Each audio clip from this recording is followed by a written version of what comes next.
वाल्मीकि तुलसीदास जी जिन्होंने श्री राम के पवित्र ग्रंथ रामचरितमानस की रचना की थी।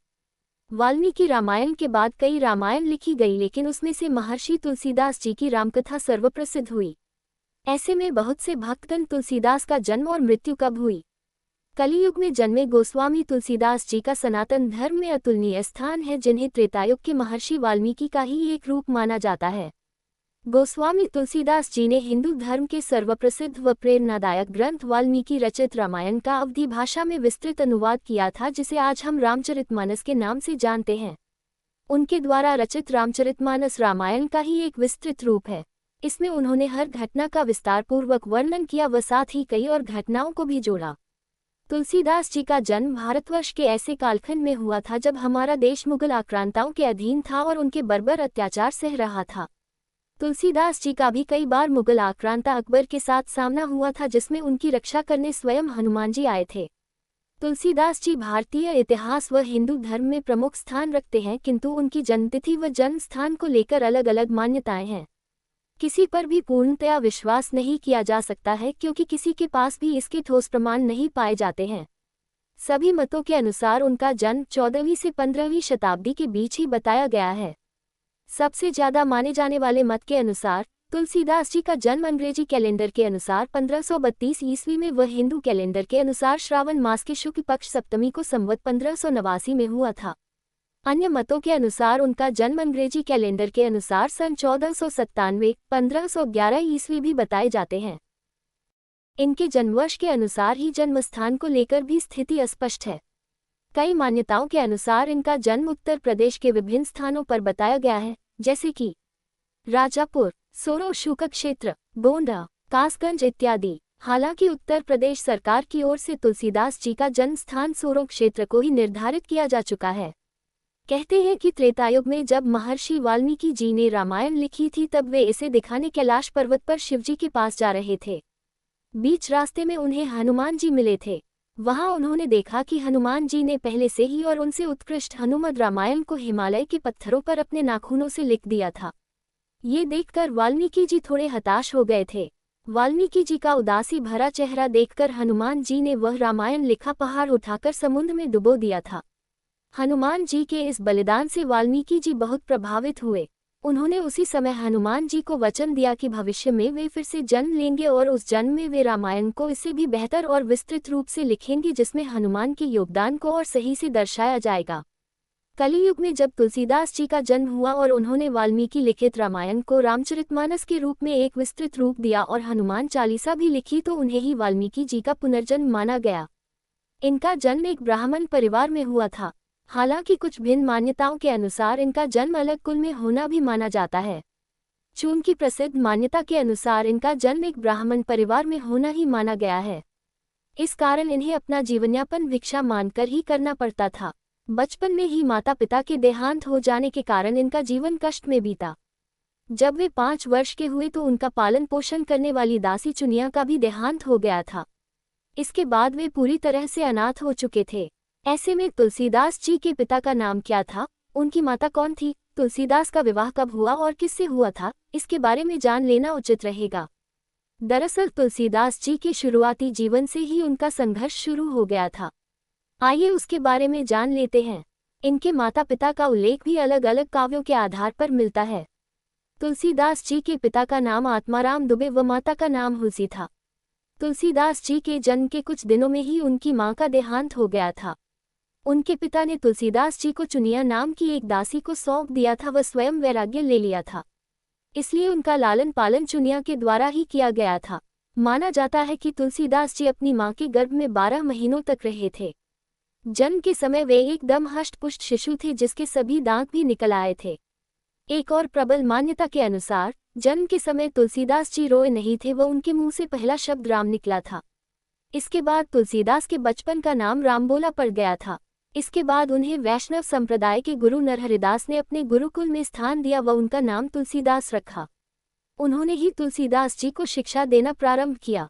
शुरुआत में ही इनकी राम भक्ति देखकर गुरु ने इन्हें रामायण का ज्ञान देना शुरू कर दिया। तुलसीदास जी को भगवान राम से अत्यधिक प्रेम था, इसलिए उन्होंने संपूर्ण रामायण को कंठस्थ कर लिया व उसका गुण जानने लगे। अपने गुरु से मिले ज्ञान को तुलसीदास जी अपनी पत्नी रत्नावली को बहुत प्रेम करते थे। एक दिन जब उनकी पत्नी मायके गई हुई थी तब तुलसीदास जी यमुना नदी को पार करके अपने ससुराल पहुंच गए थे। ये देखकर उनकी पत्नी बहुत नाराज हो गई व उन्होंने तुलसीदास जी को बहुत डांट लगाई। उनकी पत्नी ने एक श्लोक के माध्यम से तुलसीदास जी को उपदेश दिया कि इस हार मांस से बने शरीर से आप जितना प्रेम करते हैं, उतना ही प्रेम यदि आप स्वयं भगवान राम को कर लेंगे तो भव सागर को पार कर जाएंगे। अपनी पत्नी के द्वारा कहे गए इस कथन को सुनकर तुलसीदास जी के जीवन में अभूतपूर्व परिवर्तन आया। उन्होंने अपनी पत्नी का त्याग कर दिया व वैराग्य जीवन अपनाकर साधु बन गए। इसके बाद उन्होंने सभी वेदों, उपनिषदों, संस्कृत भाषा, साहित्य का गहन अध्ययन शुरू कर दिया। तुलसीदास जी का सबसे ज्यादा लगाव भगवान विष्णु के 7वें अवतार भगवान श्री राम की ओर था। इसलिए उन्होंने वाल्मीकि जी द्वारा रचित रामायण का मुख्य रूप से विश्लेषण किया। इसके साथ ही वे हमेशा राम भक्ति में डूबे रहते और राम राम का नाम लेते रहते। इस क्रम में उन्होंने एक दिन रामायण का अवधी भाषा में विस्तृत रूप से अनुवाद कर दिया। श्रीराम के जीवन पर आधारित ये पुस्तक रामचरितमानस के रूप में पूरे भारतवर्ष में प्रसिद्ध हो गई।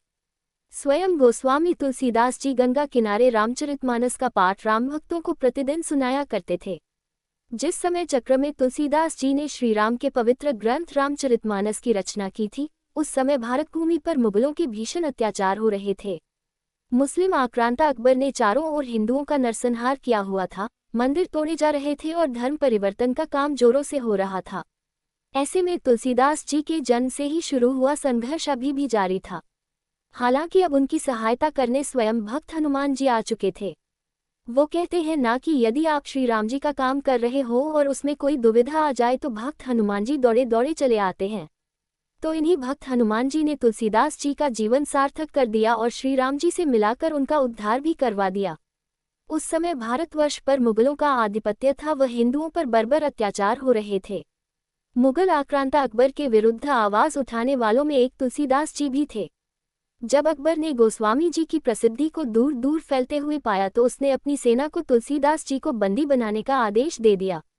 अकबर के आदेश पर तुलसीदास जी को पकड़कर उसके दरबार में लाया गया। अकबर ने उनके सामने एक मृत शरीर को रखा। इसके बाद उन्होंने तुलसीदास जी को अपनी शक्ति के द्वारा उसमें जीवन डालने का कहकर उनका उपहास किया।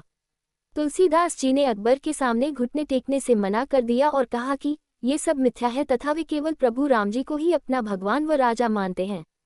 तुलसीदास जी की राम भक्ति से कुटिल अकबर इतना ज्यादा क्रोधित हो गया कि उसने भरी सभा में उनका बहुत अपमान किया।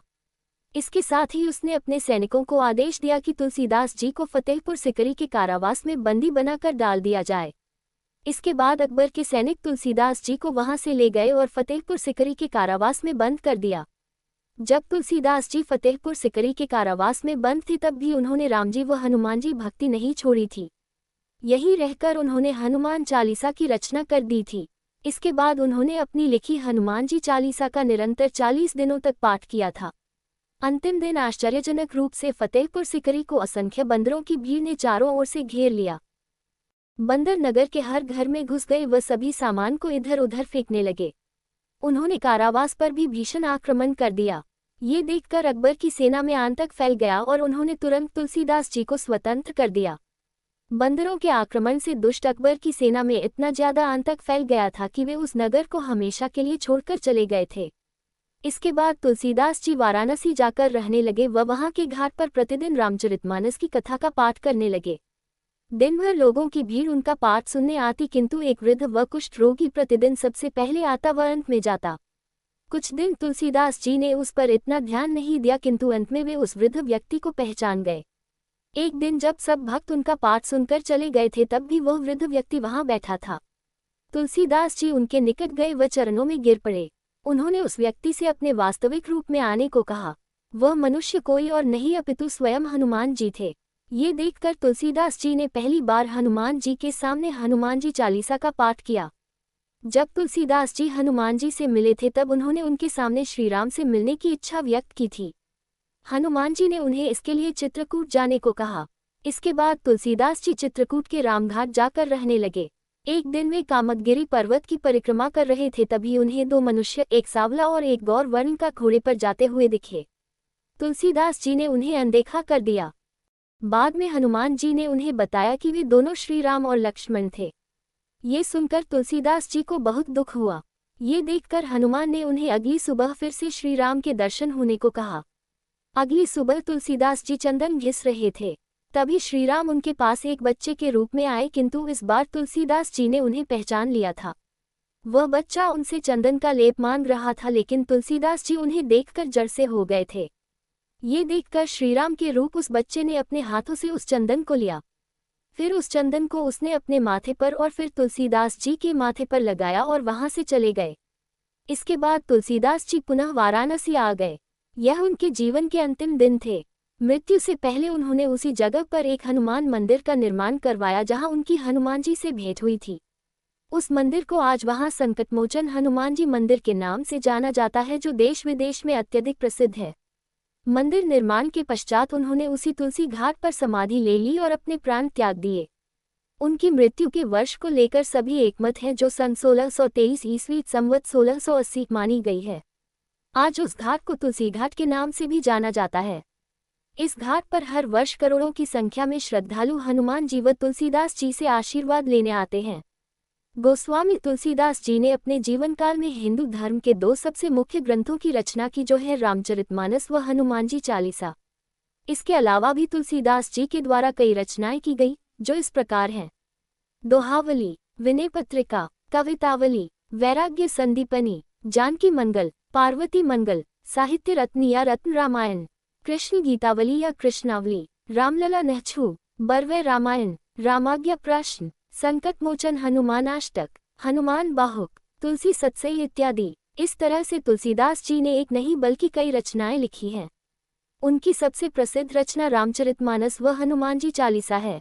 अपनी इन्हीं रचनाओं के कारण इतिहास में तुलसीदास जी का नाम सदा के लिए अमर हो गया।